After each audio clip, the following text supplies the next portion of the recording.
So last ವಿಡಿಯೋದಲ್ಲಿ ಹೇಳ್ದಂಗೆ ನಾನು ನಮ್ಮ ಊರಿಗೆ ಬಂದಿದ್ದೆ. ಅಲ್ಲಿ ವಿಡಿಯೋ ನಾನಿಲ್ಲಿ ಕಂಟಿನ್ಯೂ ಮಾಡ್ತಾ ಇದ್ದೀನಿ.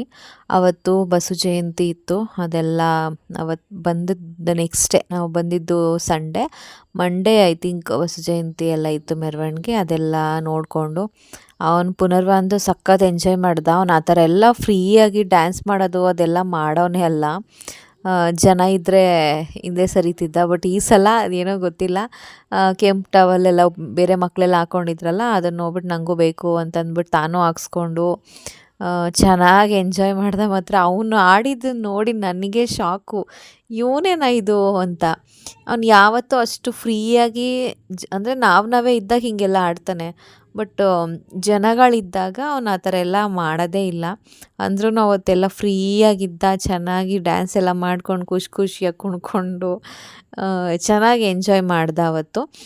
ಆಮೇಲೆ ನೆಕ್ಸ್ಟ್ ಡೇ ನಾನು ಊರಿಗೆ ಬಂದಿದ್ದ ರೀಸನ್ನೇ ಇದು, ಚೆಕಪ್ ಇತ್ತು, ಅದಕ್ಕೋಸ್ಕರನೇ ನಾನು ಬಂದಿದ್ದು. ಜೊತೆಗೆ ನಾನು ಪಿ ಯುನಲ್ಲಿದ್ದಾಗ ಕಾರ್ಪೊರೇಷನ್ ಬ್ಯಾಂಕಲ್ಲಿ ಒಂದು ಅಕೌಂಟ್ ಓಪನ್ ಮಾಡಿದ್ದೆ. ಅದೆಲ್ಲ ಅಕೌಂಟು ಡೆಡ್ ಆಗಿದೆ.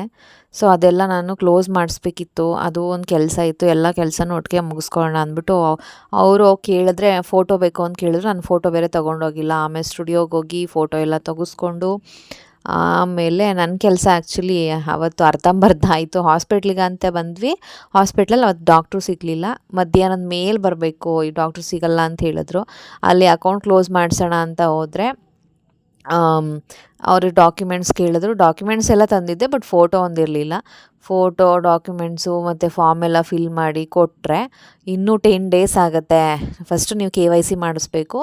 KYC ಆದಮೇಲೆ ಮಾತ್ರನೇ ಅಕೌಂಟ್ ಕ್ಲೋಸ್ ಮಾಡೋಕ್ಕಾಗೋದು ಅಂತ ಹೇಳಿದ್ರು.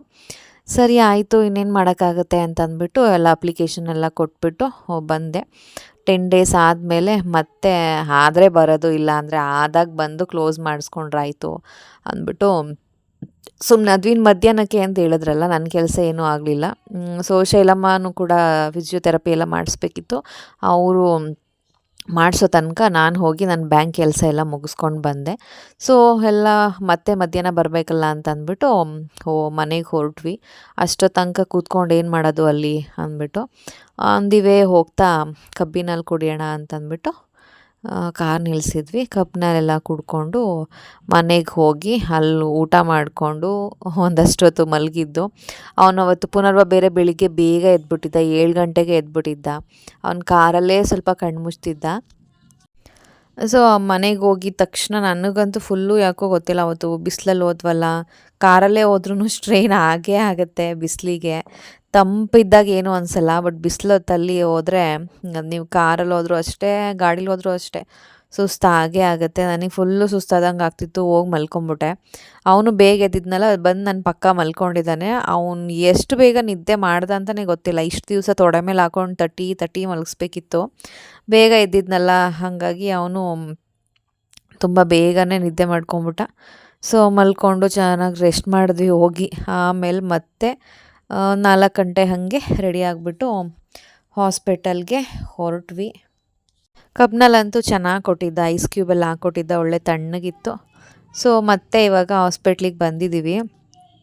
ಬಂದು ನೋಡಿದ್ರೆ ನಮಗಿಂತ ಮುಂಚೆ ಸಿಕ್ಕಾಬಟ್ಟೆ ಜನ ಬಂದು ಸೇರಿಬಿಟ್ಟಿದ್ದಾರೆ.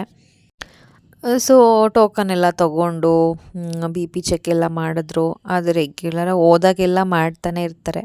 ವೆಯ್ಟ್ ಚೆಕ್ ಮಾಡ್ತಾರೆ, BP ಚೆಕ್ ಮಾಡ್ತಾರೆ, ಮತ್ತು ತಾಯಿ ಕಾರ್ಡೆಲ್ಲ ಕೇಳ್ತಾರೆ. ಅದು ಏನಕ್ಕೆ ಕೇಳ್ತಾರೋ ಅಂತ ನನಗೆ ಗೊತ್ತೇ ಇಲ್ಲ. ತಾಯಿ ಕಾರ್ಡ್ನ ಅರ್ಥನೇ ಆಗಿಲ್ಲ ನನಗಿನ್ನೂ. ಓದೋದಾಗೆಲ್ಲ ತಾಯಿ ಕಾರ್ಡ್ ಕೇಳ್ತಿರ್ತಾರೆ. ಅದೇನು ಎಂಟ್ರಿ ಮಾಡ್ಕೊತಾರೋ, ಅವ್ರಿಗೇನು ಅದರಿಂದ ಏನಿದೆಯೋ ಏನೋ ಗೊತ್ತಿಲ್ಲ. ಸೊ ಅದೆಲ್ಲ ಪ್ರೊಸೀಜರ್ ಮುಗಿಸ್ಬಿಟ್ಟು ಆಮೇಲೆ ಕೇಳಿದೆ ಇನ್ನೂ ಎಷ್ಟು ಜನ ಇದ್ದಾರೆ ಅಂತ. ಇನ್ನೂ 10 ಜನ ಇದ್ದಾರೆ ಅಂತ ಹೇಳಿದ್ರು, ನಿಮ್ಮನ್ನು ಸೇರಿ. ಸೊ ವೆಯ್ಟ್ ಮಾಡಿದೆ. ನಾನು ಹೋದೆ ಡಾಕ್ಟ್ರ್ ಹತ್ರ. ಅಷ್ಟಕ್ಕೆ ಡಾಕ್ಟ್ರಿಗೆ ಯಾವುದೋ ಎಮರ್ಜೆನ್ಸಿ ಕಾಲ್ ಬಂತು, ಡೆಲಿವರಿ ಪೇಷಂಟ್ ಯಾರೋ ಬಂದಿದ್ದಾರೆ ಅಂತ. ಅವ್ರನ್ನ ಅಲ್ಲೇ ಕೂರಿಸ್ಬಿಟ್ಟು ಡಾಕ್ಟ್ರು ಆಚೆ ಎದ್ದೋದ್ರು. ಸೊ ಆಮೇಲೆ ಮತ್ತೇನು ಒಳಗಡೆ ಒಬ್ಬಳೇ ಏನು ಕೂತಿರೋದು ಅಂದ್ಬಿಟ್ಟು ನಾನು ಹೊರಗಡೆ ಬಂದ್ಬಿಟ್ಟೆ. ಅಲ್ಲೊಂದು ಸ್ವಲ್ಪ ಹೊತ್ತು ಕೂತಿದ್ದು. ಅವ್ರು ಬರೋದನ್ನೇ ಕಾಯ್ಕೊಂಡು ಫಸ್ಟ್ ಓಡೋದೆ. ಇಲ್ಲ ಅಂದರೆ ಆ ಗ್ಯಾಪಲ್ಲಿ ಇನ್ಯಾರಾದರೂ ಹೋಗ್ಬಿಡ್ತಾರೆ ಒಳಗಡೆ. ಸೊ ಹಾಗಾಗಿ ಅವ್ರು ಬರೋದನ್ನೇ ನೋಡ್ಕೊಂಡು ಕಾಯ್ತಾ ಕೂತಿದ್ದೆ. ಆಮೇಲೆ ನನಗೆ ಪುನರ್ ಒಂದು ವೆಯ್ಟ್ ಚೆಕ್ ಮಾಡೋಣ ಅಂತ ಅನ್ನಿಸ್ತು. ಸುಮಾರು ದಿವಸ ಆಗಿತ್ತು ಅವನದು ವೆಯ್ಟ್ ಎಲ್ಲ ಚೆಕ್ ಮಾಡಿ.